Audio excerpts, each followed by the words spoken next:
श्री गोकुल नाथ की जय।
के सामने श्री प्रभु भी तो आज्ञा कर रहे हैं ना कि कृपालु हूं, आगे ही बताएंगे। देखो आगे के संदर्भ देखो,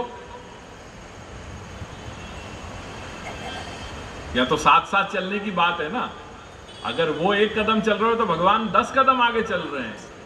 तो वो कह रहा है कि मैं प्रणत हूं, मैं प्रपन्न हूं, मैं अनुरक्त हूं, तो भगवान कम नहीं है। भगवान कह रहे हैं कि कृपालु हूं, अकृत द्रोह तितिक्षु सर्वदेही नाम, सत्य सारो अनवद्यात्मा समः सर्वोपकारक, कामैहि अहत धीर दांतो मृदु शुचिरकिंचन। प्रश्न एक कियो कि साधु तव के लक्षण क्या हैं, पर वो वाकु इतना नहीं, कृपालु है ना, या लिए विस्तार पूर्वक वाकु खोल करके समझा रहे हैं कि देख या प्रकार के जब लक्षण जो हुए वो साधु के लक्षण कहे जाए, वो यहां सब बता रहे हैं। फिर आज्ञा कर रहे हैं कि मल्लिंग मद भक्त जन दर्शन स्पर्शनार्चनम परिचर्या स्तुति ही प्रभु गुण कर्मानु कीर्तनम। ये भक्ति आ गई, सामान्य भक्ति। मल्लिंग मद भक्त जन दर्शन स्पर्शन अर्चनम परिचर्या, एक एक शब्द को ध्यान देते जाइयो। ये वो सद्भिर आदृत भक्ति के स्वरूप वर्णन यहां कर रहे हैं। मल्लिंग, लिंग माने मेरो चिन्ह, मेरो स्वरूप। मल्लिंग मद मद भक्त जन, मेरे जो भक्त जन हैं उनके दर्शन की बात कही जा रही है, उनके स्पर्शन की बात कही जा रही है, उनके अर्चन की बात कही जा रही है। करके आगे चल करके 19वें अध्याय में यासु भी बड़ा टॉल स्टेटमेंट श्री महाप्रभु भगवान आज्ञा करेंगे। मद भक्त पूजा भ्यधिका, मेरे हे उद्धव मेरे भक्त को मुझसु भी अधिक जानियो। मद भक्त पूजा अभ्यधिका सर्वभूतेषु मन्मति, ये बाद में आज्ञा करेंगे। तो ये जो प्रश्न कियो सत्पुरुष के क्या लक्षण हुए साधु के, तो वो सब कृपालु इत्यादि करके वो बात बताई। और फिर अपनो जो विषय बताओ भक्ति मार्ग, तो वो सद्भिर आदृत भक्ति क्या है वो यहां समझाई कि मल्लिंग मद भक्त जन दर्शन स्पर्शनार्चनम परिचर्या स्तुति ही। क्यों? भगवान स्तुति प्रियो ही विष्णु, श्रुति आज्ञा कर रही है। भगवान स्तुति प्रिय हैं। भगवान चाहे कि उनके भक्त सेवक उनकी स्तुति करें, उनको स्तुति होनी उनकी पसंद है। या लिए अपने यहाँ इतनी स्तुतियां और पाठ अपन करें श्री प्रभु के सन्मुख, क्योंकि भगवान को वो रुचे। और जो भगवान जासु तुष्ट होवे तो अपने ऊपर फल भी उतनी ही अधिक जल्दी अपन के ऊपर करें। सो परिचर्या स्तुति ही प्रभु गुण कर्मानुकीर्तनम मत कथा श्रवणे श्रद्धा। भगवान आज्ञा कर रहे हैं मेरी कथा श्रवण में श्रद्धा रखे। मद अनुध्यानम उद्धव, हे उद्धव मद अनुध्यानम, मेरो ध्यान करे। सर्व लाभोपहरणम, और जीवन में जो कुछ भी कर रहे हो वाको सबको जो लाभ है वो मदर्थ करे। सर्व लाभोपहरणम दास्येन आत्मनिवेदनम भजन कर्म कथनम मम परवानुमोदनम अनुमोदनम, शब्द क्या है? पर्व अनुमोदनम। तो जो पर्व हैं उनको अनुमोदन करे। जो पर्व हैं अपने यहां शास्त्र में बताए गए, जो उत्सव पर्व इत्यादि हैं, उनको अनुमोदन अपनी भगवत सेवा में करे। सो मज्जन्म कर्म कथनम, सत्संग में बैठ करके और मेरी जो जन्म की लीला कथाएं हैं उनको परस्पर एक दूसरे से कहे। मज्जन्म कर्म कथनम मम पर्व अनुमोदनम गीत तांडव वादित्र गोष्ठीभिर मद ग्रहोत्सव। शब्दन को ध्यान रखियो। गीत तांडव वादित्र, या को बहुत अच्छा शब्द जो है वो श्री गोपीनाथ जी ने साधन दीपिका में वो कियो है।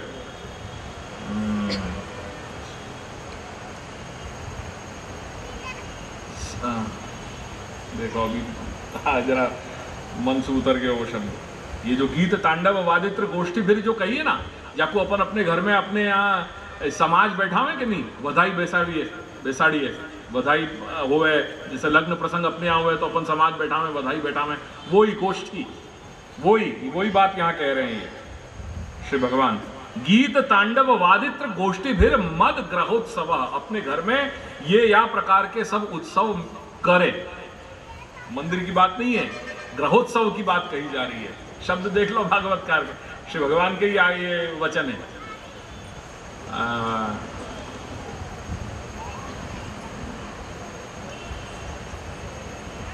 याद आ रहे हो वो अपने यहाँ जो समाज अपन के यहाँ कीर्तन अपन करें कि नहीं, वो सब साज साहित्य लेकर के बैठे हैं वहाँ को। उनने साधन दीपिका में श्री गोपीनाथ प्रभु ने बहुत सुंदर यहाँ को शब्द उल्लेख किया है।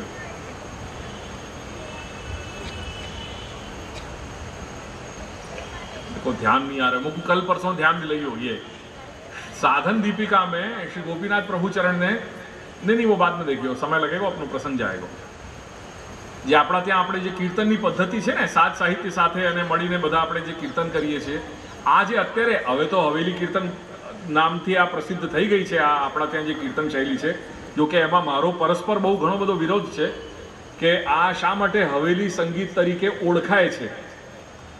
અને મેં આપણા સંપ્રદાયના નાયનાને જ નહીં પણ મેં મોટા બીજા વિદ્વાનોને પણ મેં વાત કરી કે મને એ સમજાવો કે આપણા ત્યાં કીર્તનને હવેલી સંગીત તરીકે શા માટે આપણે ઓળખીએ છીએ અને શા માટે આ રીતે એનું પ્રચાર પ્રસાર થઈ રહ્યું છે। હવેલી સંગીત, હવેલીમાં ગવાય છે એટલે સંગીત, એ હવેલી સંગીત થયું, આ વિષય જુદું છે।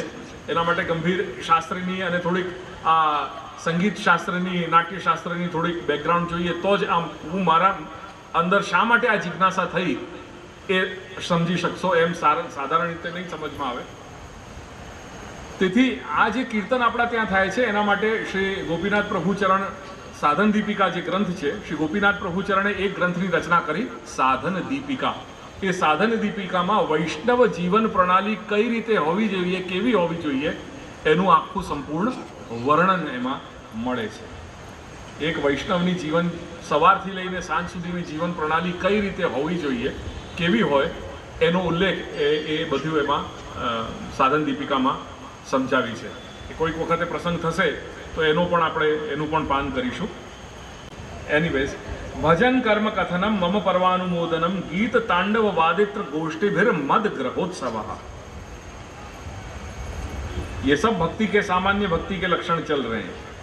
ठीक है, और आगे चलें, भगवान और क्या आज्ञा कर रहे हैं। चलो आगे। यात्रा बलि विधानंच सर्व वार्षिक पर्वसु वैदिकी तांत्रिकी दीक्षा मदीय व्रत धारणा मम अर्चा स्थापने श्रद्धा स्वतः संहत्य च उद्यमः उद्यान उपवन आक्रीड पुर मंदिर कर्मणि सम्मार्जन उपलेपाभ्याम सेक मंडल वर्तनैः। जैसे नहीं गामड़ान में आप वो लेपन करो, वो पूरी लेपन की प्रक्रिया बता रहे हैं। सम्मार्जन उपलेपाभ्याम सेक मंडल वर्तनैः ग्रह शुश्रूषणं मह्यम दासवद यद अमायया अमानित्वम अदंभित्वम कृतस्य अपरिकीर्तनम। शब्द देखो यहाँ पे, भगवान क्या आज्ञा कर रहे हैं? कृतस्य अपरिकीर्तनम। સૌથી પહેલા આપણા બધાએ આ સમજવું જોઈએ. કૃતસ્ય અપરિકીર્તનમ. કૃતસ્ય જે કંઈ પણ કર્યું તેનું જગ જાહેર કહેવું કે મેં આ કર્યું. આપણા મંદિરોમાં જ્યાં ત્યાં જુઓ ફક્ત એક ઠાકોરજીનો સ્વરૂપ જ બાકી રહી ગયો છે. બાકી કોઈ જગ્યાએ એવું નહીં હોય કે જ્યાં ફલાના ફલાના ભાઈના જય જય શ્રી ગોખલેશ, ફલાના ફલાના ભાઈના જય જય શ્રી ગોખલેશ.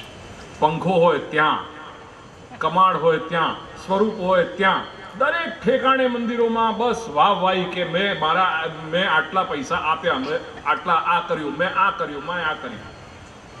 એક જગ્યા કદાચ રહી ગઈ હશે એ ઠાકુરજીનું શ્રીઅંગ.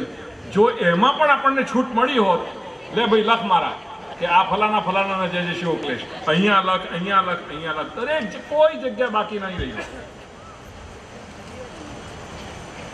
क्या चीज नहीं, बस अपन को ये चाहिए पहले कि फलाने फलाने के जय जय श्री गोखलेश, ये जैसे अपन ने वो नित्यता पूरी हो जाएगी. पर देखो आप शब्द कृतस्य अपरिकीर्तनम.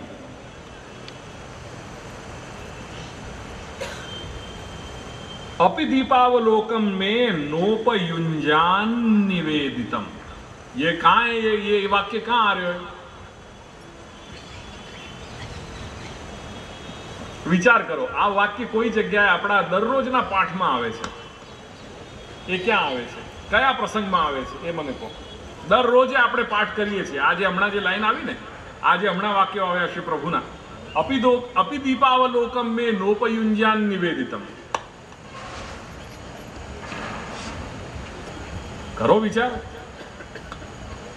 अपि दीपावलोकम में नोपयुंजान निवेदितम. दीप अवलोक. દીપ એટલે દીપક, પ્રજ્વલિત. બરાબર? દીપકને આપણે પ્રજ્વલિત કરીએ તો એનું પ્રકાશ અવલોક. બરાબર? તો એ પ્રસંગ છે. હવે કાંઈક હિન્ટ આપી, હવે ખ્યાલમાં આવે છે? अपि दीपावलोकम में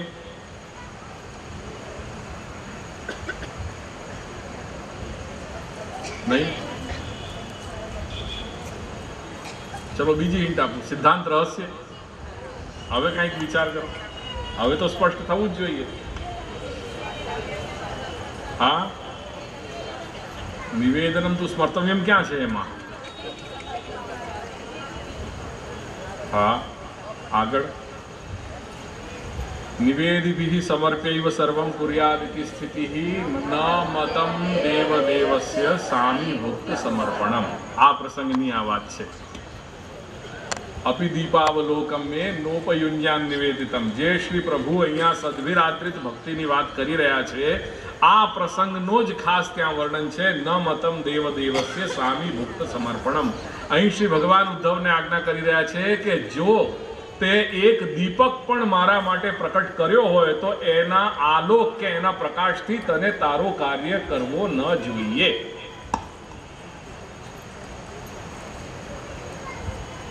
વાત ખ્યાલમાં આવી? ભગવાન આજ્ઞા કરી રહ્યા છે શ્રી ઉદ્ધવને કે જો તે મારા માટે એક દીપકની જ્યોત પણ પ્રજ્વલિત કરેલી હોય તો એ દીપકના આલોક કે પ્રકાશથી તું તારો પોતાનું કોઈ પણ કાર્ય જોવાનું કે આ તે વસ્તુનો નહીં કરતો. એટલે ભગવાન માટે જે કંઈ પણ વસ્તુ આપણે અર્પણ કરી એ શ્રી પ્રભુની થઈ ગઈ, પછી એનો ઉપયોગ આપણાથી ન થાય. અને આના આધારે જ આપણા ત્યાં સમર્પણ અને ભેટ કે દાન એ બે કન્સેપ્ટ આપણા ત્યાં થયા. જે ગુરુજીએ નાયનાએ ઘણી વખત અહીંયા સમજાવ્યા છે કે આપણા ત્યાં ભેટ કે દાનનું પ્રસંગ નથી, આપણા ત્યાં સમર્પણની પદ્ધતિ છે. કેમ કે સમર્પણમાં આપણે સેવક ધર્મના નિર્વાહ માટે જે વસ્તુ પ્રભુને આપેલી હોય, અર્પણ કરી હોય, એના ઉચ્છિષ્ટ તરીકે સેવક ધર્મના નિર્વાહાર્થે આપણે પોતાના માટે પણ એનો વિનિયોગ કરી શકીએ.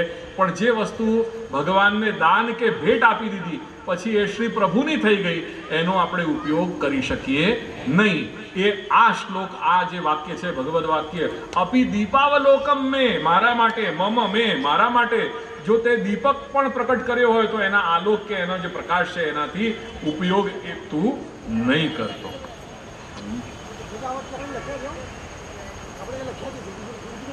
હા, આ બધા વાક્યો છે ને, બિલકુલ. હા,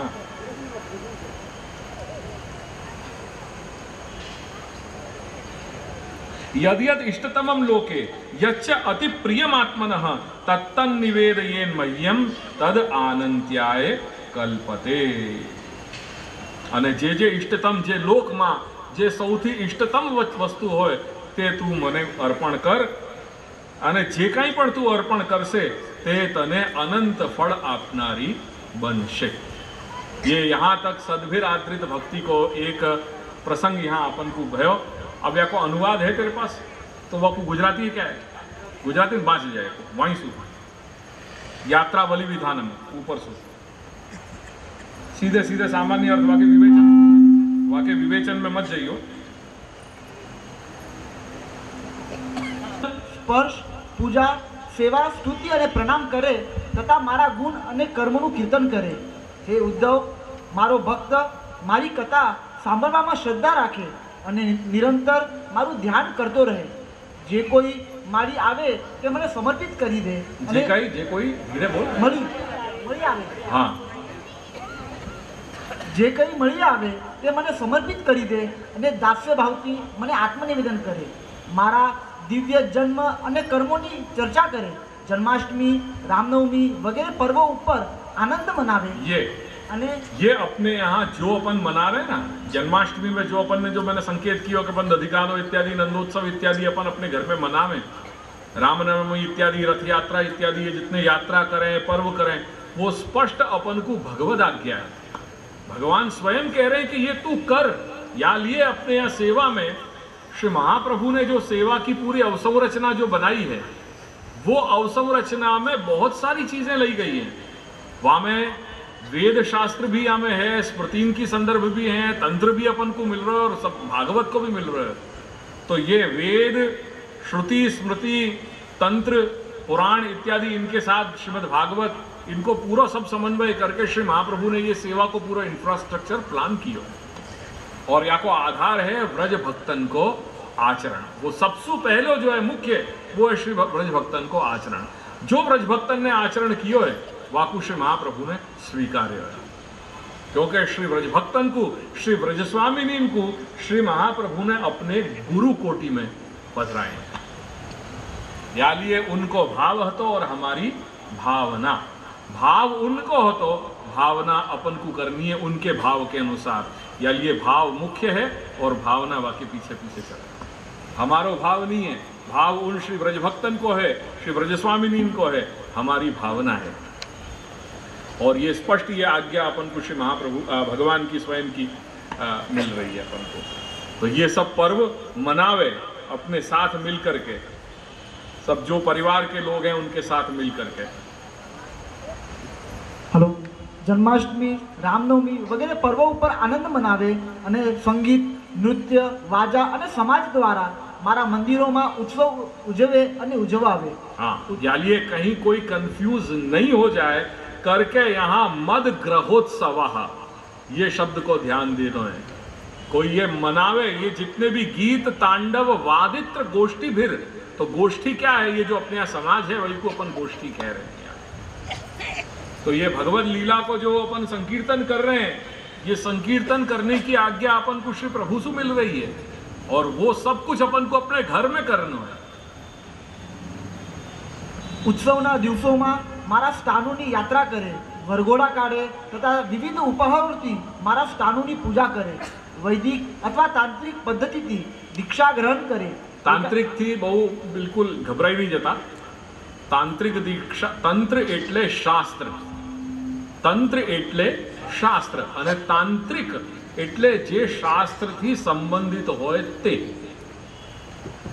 એટલા માટે જે દીક્ષા છે ને, આપણે જે બ્રહ્મ સંબંધ જેમ આપણે ત્યાં લઈએ છીએ એ રીતે વૈષ્ણવ દીક્ષા બે પ્રકારની હોય છે. આપણા ત્યાં જે લઈએ છીએ જે માર્ગીય, એ શુદ્ધ પુષ્ટિ ભક્તિ માર્ગીય દીક્ષા છે. અને એક બીજી છે જેને મર્યાદા માર્ગીય કહેવાય છે. મર્યાદા માર્ગીય દીક્ષા પણ હોય છે. એટલે ઉપાસના માર્ગીય દીક્ષા હોય, મર્યાદા માર્ગીય દીક્ષા હોય. એ તાંત્રિકી દીક્ષા કહેવાય. એટલે તંત્ર એટલે જે વૈષ્ણવ તંત્ર છે, જેમ શાક્ત તંત્ર હોય, શૈવ તંત્ર હોય, વૈષ્ણવ તંત્ર હોય, તો વૈષ્ણવ તંત્રની દીક્ષા લઈ અને પછી જે ઉપાસના પદ્ધતિ છે એ ઉપાસના પદ્ધતિથી શ્રી કૃષ્ણની અર્ચા કરવી, એ બધું પ્રકાર આવી ગયું. આપણું જુદું પ્રકાર છે અને આ જુદું પ્રકાર છે. એટલે કેમ કે આ સામાન્ય ભક્તિની વાત કહેવામાં આવી રહી છે. જે ઉપદેશ શ્રી પ્રભુ શ્રી ઉદ્ધવજીને આપી રહ્યા છે તે સામાન્ય ભક્તિનો ઉપદેશ છે.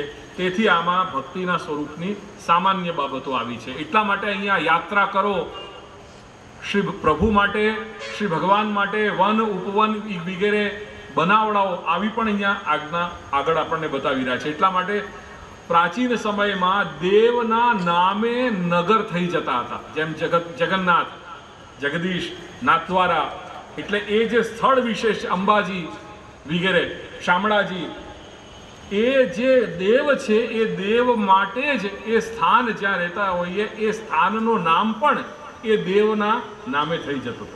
એ બધું આ જ પ્રકાર હતા. મોટા મોટા પેલા રાજા મહારાજાઓ હતા, એ બહુ વિશાળકાય મંદિર પ્રાંગણો સિદ્ધ કરાવતા હતા. સર્વ ત્યાં જ સમર્પણ થતું હતું. એ આ જ બધું પ્રકાર છે. आयो ख्याल में? ये सब वही कोई प्रकार है अपने यहाँ. जो प्राचीन जो सब स्थल हैं, जो स्थल जो इन तीर्थन के जो नाम हो गए उन देव विशेष पे, वो यही है. वहाँ सब कुछ वो देव को ही सब अर्पण कर दिया जाता था. મારી મૂર્તિઓની પ્રતિષ્ઠા કરવામાં શ્રદ્ધા રાખી આ કાર્ય. हाँ, मेरी मूर्ति को यहाँ पे भी जानने जैसो है. या लिए यहाँ स्पष्ट आज्ञा करी गई है. यापसु मैं ये क्यों कहना चाह रही हूँ, क्योंकि ऐसा न हो जाए कि ये वाक्य जो कहे हैं उनको अपन बिना सोचे समझे, जैसे आजकल हर जगह प्रतिष्ठा होती चली जा रही है, वह प्रकार से प्रतिष्ठा करने लग जाए, वो यहाँ तात्पर्य नहीं है. क्योंकि भगवान मूर्ति की प्रतिष्ठा करने के भी कुछ नियम हैं. वो नियम समझ करके ही वो भगवत प्रतिष्ठा होनी चाहिए.